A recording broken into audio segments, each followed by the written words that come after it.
Welcome back. Kids are going back to school this month, and this morning we want to talk about some things to get your child ready to head back to class that goes beyond school clothes and getting all those supplies. Dana Robinson Street is a nurse practitioner with the Little Clinic.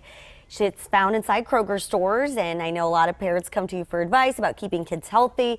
And first, let's start talking about sleep, because you say that's one of the most important things that kids need when they're getting back to school and then all throughout the school year. Absolutely. It is important that kids have between 8 to 10 hours of sleep per day, depending on their age. Sleep is when our body rejuvenates itself, and so it is especially important that children have enough time to sleep every day. And can you go over the age groups when it comes to sleep? I mean, who are the kids that need the 10 hours? The younger children would need the longer sleeping time. Okay. And so it is important that when children establish a routine in terms of sleeping to encourage healthy sleeping behaviors. So for example, they should have before sleep routines, like preparing for bed, brushing their teeth, putting on their pajamas. And they should establish a routine, time to fall asleep and a time to awaken. Preschoolers especially should develop a preschool routine that involves packing lunches, eating breakfast, and just preparing for the day, getting dressed.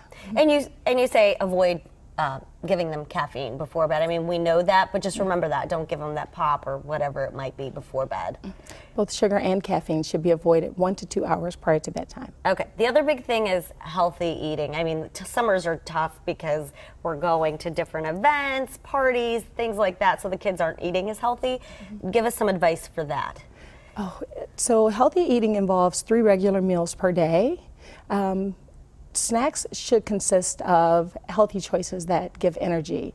Things like dried fruit, almonds, fresh fruit, kid staples like cheese and popcorn could also be used. But again, as you said, we should avoid caffeine and sugary drinks prior to bedtime and throughout the day. And one of the big things that parents always have to deal with is once the kids go back to school, they're dealing with more germs. So tell us what you think parents should do to kind of help them not bring those germs back home as much as possible.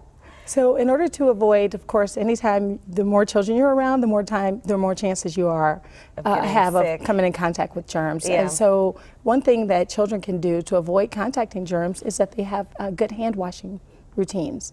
And a good hand washing routine includes running water and soap. They should wash the front and the back of their hands, scrub the front and the back. Parents can pack tissues. They can use things like hand sanitizers. And kids should be encouraged to avoid eating off tables and sharing food or eating behind other children. Okay, well, good reminders. I just do it with the kids, and that way they know what to do when you're not there at school with them. And lastly, make sure that they're also getting physical activity and working out as much as possible, because that's important too. Yes. Coming up in our next half hour, we're going to show you back to school looks that you can get tax-free this weekend. And you can go to 10tv.com/back-to-school for a back-to-school checklist. Our back-to-school week is August 7th through 11th, and we're going to cover all the topics you need to know to prepare you to get the kids ready for back to school.